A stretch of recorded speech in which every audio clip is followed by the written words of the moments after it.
Selamat siang Pak, perkenalkan nama saya Kelvanes Putra dengan NIM 12S24018. Di sini saya akan menjelaskan tugas yang mau memberikan yaitu adalah membuat 10 soal. Di sini saya membuat dua metode yaitu true false dan bilang berganda.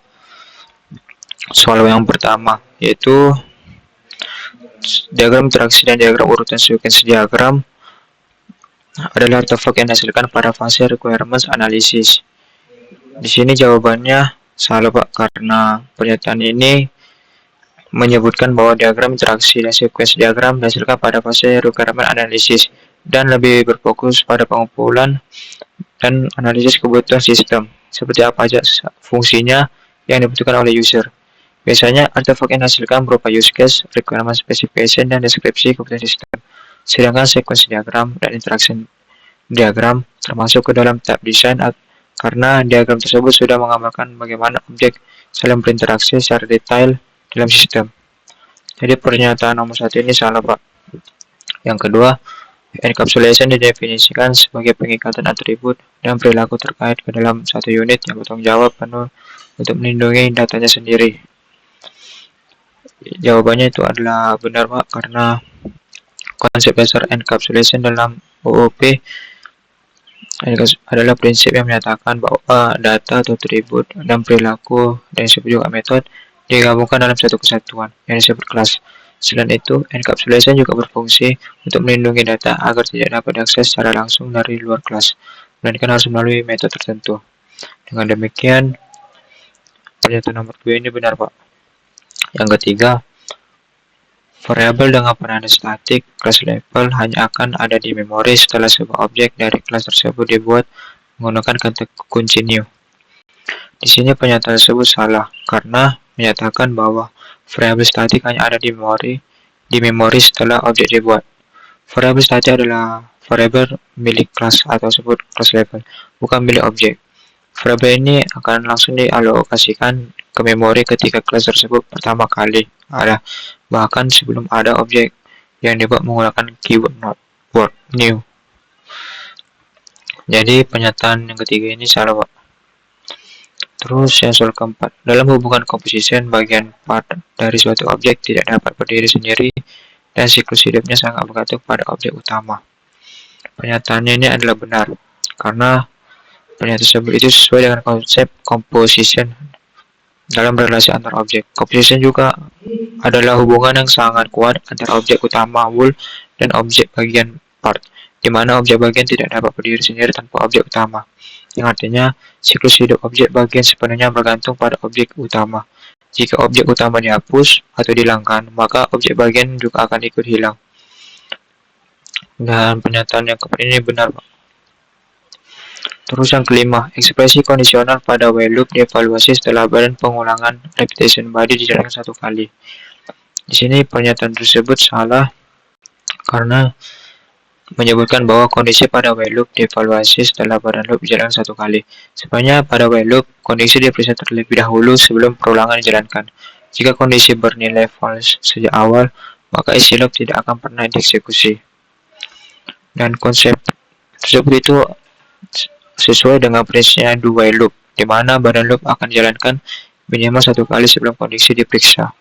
Jadi pernyataan yang klaim itu salah Pak.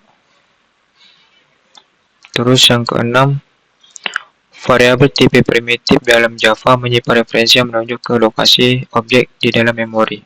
Pernyataan tersebut salah karena tipe data primitif di Java tidak menyimpan referensi ke objek di memori, melainkan menyimpan nilai secara langsung.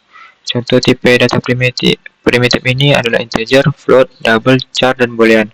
Sebaliknya, yang menyimpan referensi adalah tipe data non-primitif dengan contoh objek, array, dan kelas. Jadi pernyataan yang keenam ini salah Pak. Terus yang ketujuh ini bilang berganda. Prinsip enkapsulasi menyatakan bahwa atribut sebuah objek hanya boleh diakses melalui metode tertentu. Dengan apa istilah untuk metode yang digunakan khusus untuk memodifikasi atribut tersebut? Di sini opsinya A, accessor method, refactor method, constructor method, dan mutator method. Jawabannya itu adalah D, mutator method. Karena apa? Karena metode Mutator method ini yang digunakan untuk mengubah atau memodifikasi nilai atribut dalam sebuah objek, yang biasanya dikenal juga sebagai setter. Hal ini sesuai dengan prinsip encapsulation yang dimana bisa diakses langsung ke atribut yang dibatasi, sehingga perubahan nilai harus dilakukan melalui metode tertentu. Terus yang aksesor method ini salah karena ini digunakan untuk mengambil nilai, bukan mengubah. Yang B ini refactor method karena tidak berkaitan langsung dengan konsep ini, yaitu enkapsulasi. Yang C itu salah karena usaha metode itu digunakan saat pembuatan objek, bukan untuk mengubah nilai setelahnya. Jadi jawaban nomor 7 ini mutator method, Pak. Yang ke-8, dalam pembuatan kelas, apa fungsi utama dari sebuah driver kelas? A. Melakukan refactoring otomatis pada kode yang memiliki kualitas rendah. B. Menghubungkan aplikasi secara langsung ke database melalui model data fisik. Yang C. Menyimpan seluruh logika dan struktur data sistem secara permanen. Yang D.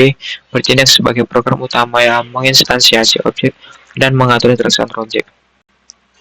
Di sini jawabannya opsi D, yaitu bertindak sebagai program utama yang menginstansiasi objek dan mengatur interaksi antar objek. Karena driver kelas itu kan berfungsi sebagai titik awal eksekusi program yang biasanya memiliki metode main, yang di dalamnya itu dilakukan pembuatan objek dengan menginisiasi serta pengaturan bagaimana objek-objek tersebut berinteraksi. Terus yang A itu salah itu karena tidak sesuai, karena refactoring itu bukan fungsi utama dari driver class. Yang opsi B itu dia terlalu spesifik ke database, bukan fungsi umum driver class. Yang C itu lebih mengarah ke penyimpanan sistem, bukan eksekusi programnya. Jadi jawabannya benar itu D, Pak.